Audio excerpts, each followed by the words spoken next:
Okay, hello, my name is William Holmes, and I am presenting standards for professional teachings for Dr. Stewart. Okay, first things first, the task is to compare an in-task standard with an SPA standard most relevant to your profession to identify at least two common themes and explain how these themes are represented in each standard and how they relate to the knowledge, skills, and values of an effective teacher. So the two standards I chose were Standard 2 from the in-task teaching standard. Standard 2 is learning differences, which says that the teacher uses understanding of individual differences in diverse cultures and communities to ensure the inclusive learning and environments that enable each student or learner to meet high standards. And the standard that I thought was most similar, closest to it, was the middle school math standard, because I'm going for my secondary level of education. Oh, excuse me. And that is standard 3. So knowing students and planning for mathematical learning, candidates use knowledge of students and mathematics to plan rigorous and engaging mathematics instruction, supporting students' access to learning. The mathematics instruction developed provides equitable, culturally responsive opportunities for all students to learn and apply mathematical concepts, skills, and to practices. So the two common themes or themes that they have in common is number one, both standards ensure that teachers provide an inclusive learning experience where all students have the opportunity to become proficient in all subjects. And the second common theme that I notice is that both standards utilize student voice and their experiences and incorporate that into the learning process. So I'm going to talk a little bit about how these two common themes are relevant in the two standards and specific examples of how they are used in classrooms. So the first one is how theme number one is represented in the in-task model teaching standard, standard number 2, learning differences. So we have the same standard here, which essentially talks about the importance of understanding different students and their individual differences and understanding that people also come from diverse cultures or communities and understanding that you have to not only just accept but also learn about and empathize and really research those cultures in order to really create content and lessons that are accessible for all students. So the theme that I think matches that is that the standard ensures that teachers provide an inclusive learning experience. So how theme one is represented by encouraging teachers to empathize and understand various cultures, teachers are better equipped to design lessons that are accessible to all students regardless of their economic, academic, or social background. When teachers take the time to understand students' differences, they're able to create more targeted and differentiated lessons based on their style as well as their academic level. More inclusive and learning the differences between different scholars. And I know that Chantel is an auditory learner. I might give her a two-digit multiplication exercise that has a text-to-talk function. By understanding Chantel's different learning style, I'm able to provide her the tools she needs to access the material no matter what level she is on. So one of the experiences that I had in my classes, this is actually an experience where Chantel was able to, it was easier for her to be more verbal, and it was easier for me to give her more verbal instructions than it was for her to look at certain numbers on the page. So by linking the auditory message of 22 times 22 and her being able to hear it, she knew exactly what was on the paper. And so that allowed her to access the material and allowed her to play on the same playing field as someone who is more of a visual learner, which is where the majority of our lessons are coming from in terms of being on paper, on screen, tests, things of that nature. So for an auditory learner like Chantel, a lot of times she's at a disadvantage if she's not given those resources. So by creating that inclusive environment, like we spoke about here, and having the individual differences, that allows her to be able to access the material and really thrive. So the next part is how does theme 2 is represented in the standard number 2 learning differences model. So theme two again is both standards ensure that students' voices and experiences are incorporated into the lesson. Okay, so by incorporating student experiences and their voices and their diverse experiences into the learning planning, teachers create a two-way dialogue in which both sides learn and grow from each other. This dialogue helps them both serve them with differentiate. Oh, sorry. This dialogue helps teachers get a more detailed account of said students' current academic level, which also helps them better serve them with differentiated lessons. So, according to the book Scribble Scrabble Learning to Read and Write Success with Diverse Teachers, Children and Families by Daniel R. Meir, culturally responsive teaching leads to an engaged pedagogy, critical thinking, and student expression are valued, and students and teachers work along the same lines to enliven the shared curriculum, both working to see education as the practice of freedom. So by creating these inclusive learning environments, students feel like they have the support they need to reach new heights academically. One of my favorite parts about this line is the see the education as the practice of freedom. Too often teachers can, too often students see class as a place where they're just being dictated to on a constant basis and they're just being told things, as opposed to seeing education as a way to liberate themselves and for them to find passions and find areas that they're interested in or that they're really good at, and to really take that time to really develop those. So by creating this environment where we have student voices and we are adhering to their experiences, they can see education in a brand new light. So one of the examples of this is Hispanic Heritage Month, specifically at our school. So an example where understanding diverse cultures can aid in inclusive learning, in our school, we have a Hispanic Heritage Month where students dress up, watch films, do activities around Hispanic heritage. By recognizing and respecting a larger portion of our student body's culture, the scholars feel validated and encouraged to be themselves, thus fostering a more inclusive and creative culture at school where students are comfortable, bought in, and encouraged enough to achieve the high standards placed on them. So again, by reiterating that diverse experience and really listening to their voice and understanding, hey, this is where you come from, and empathizing with that, and then incorporating that into their own existence. It's like, hey, as a student, hey, I gave you this feedback. This is who I am. This is what I want to see more of. You listening and incorporating that makes students feel heard and more encouraged and feel like you see them, which leads to them feeling more comfortable, and then for them to take more chances, take more risks, and actually get things wrong and make mistakes. How theme one is represented in the middle level math standard 3. So the theme one, again, is both standards ensure students provide an inclusive environment where all students have the opportunity to become proficient in all subjects.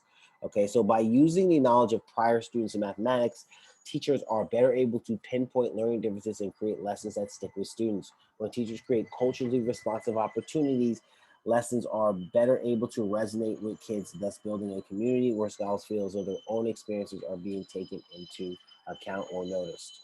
So, for an experience, especially when it comes to mathematics, in the Bronx, most kids know what a bodega is. A bodega is a mini store where kids regularly buy breakfast, lunch, or snack for school. A teacher who understands this can use a bodega for an example around percentages and other number system problems.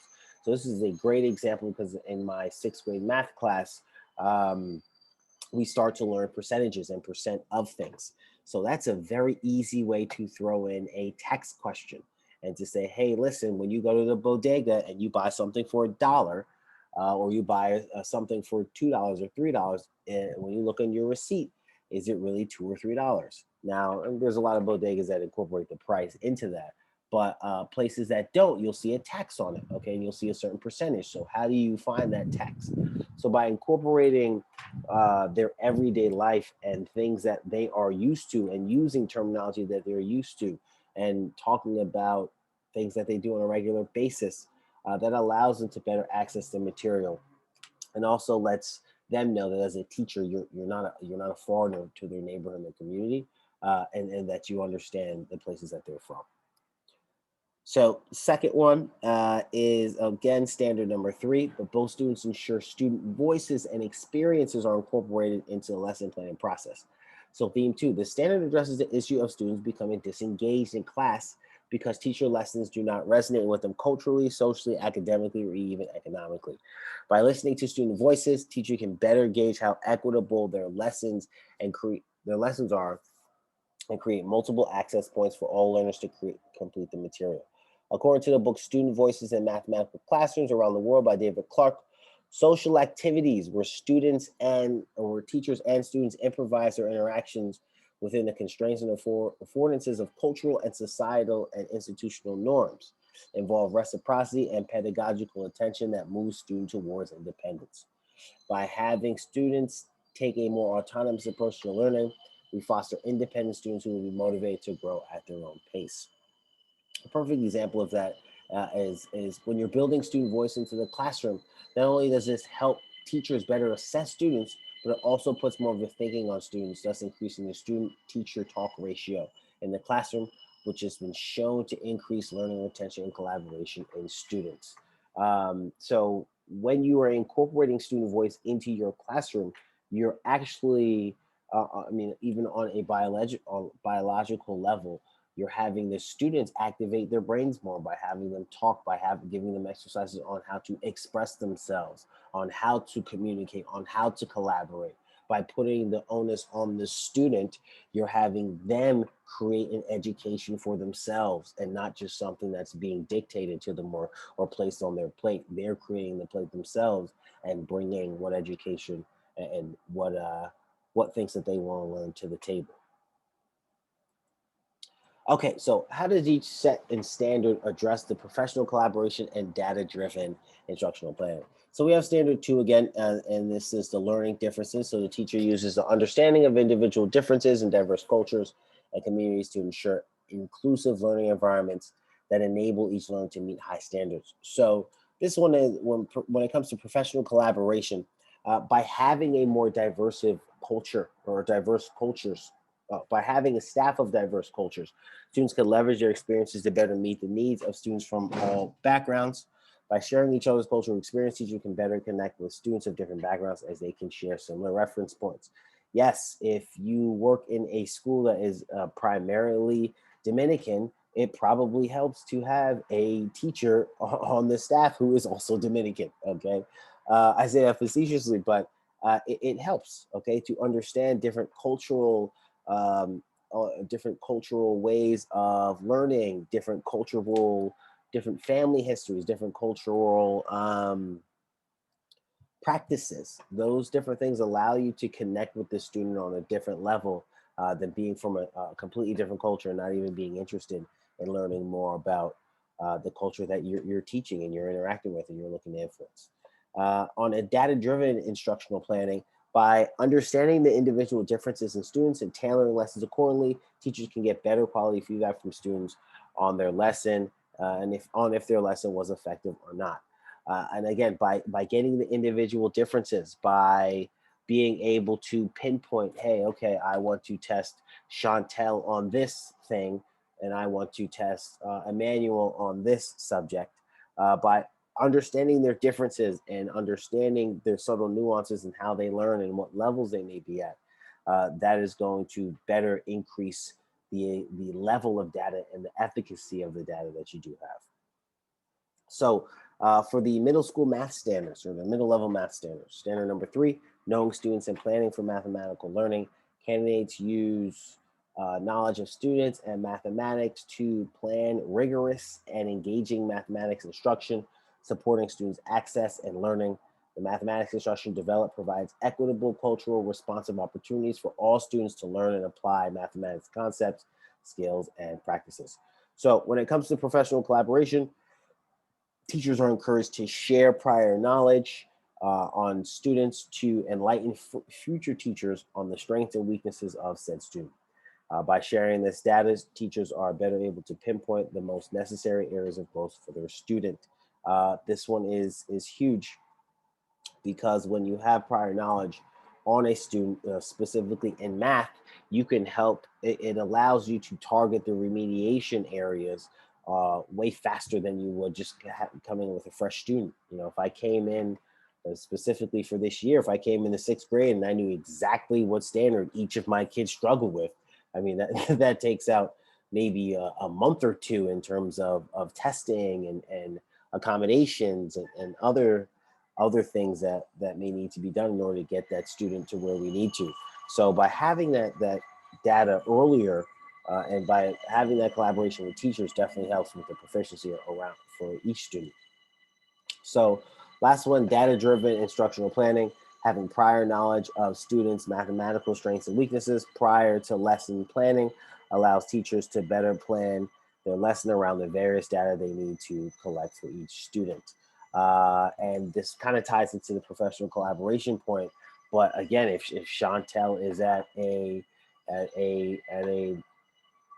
single digit multiplication level, and let's say Eliana is at a triple digit multiplication level, by knowing this knowledge beforehand, I can better set up different tests and different data points for each of them to access, as opposed to just one plain piece of paper that's not differentiated. If I don't know where they're coming from, I don't know their information, that doesn't give me the same level of information that I would need if it was differentiated. Okay. And as expressed within the INTAS standards, describe how teachers are expected to assume the responsibilities of improving practice and advance the profession. So, according to these standards, it's the teacher's responsibility to create an inclusive environment where all students, no matter their culture, academic level, or economic situation, can access the materials and thrive in all subjects. It's also the teacher's responsibility to identify scholars' learning differences and create a differentiated plan to get each student to a desired level of proficiency. Teachers have the responsibility of sharing their best practices with all teachers to ensure students across the country are provided the best education possible. So again, it is solely on the teacher is mainly responsible for creating this inclusive environment, where all students can thrive. And when you're creating differentiated lessons that are inclusive and have diverse cultural activities and have lessons that are that can meet the or that are culturally appropriate to the demographic that you're teaching, then you're really building an environment where kids can thrive and succeed. And when it comes to teachers and their responsibility there and advancing their profession, by sharing these best practices with other teachers, it makes the game easier for everyone else while also increasing the level of craftsmanship that comes with this profession. Okay, here are my two scholarly sources. And thank you for your time, and I will see you all soon. Goodbye.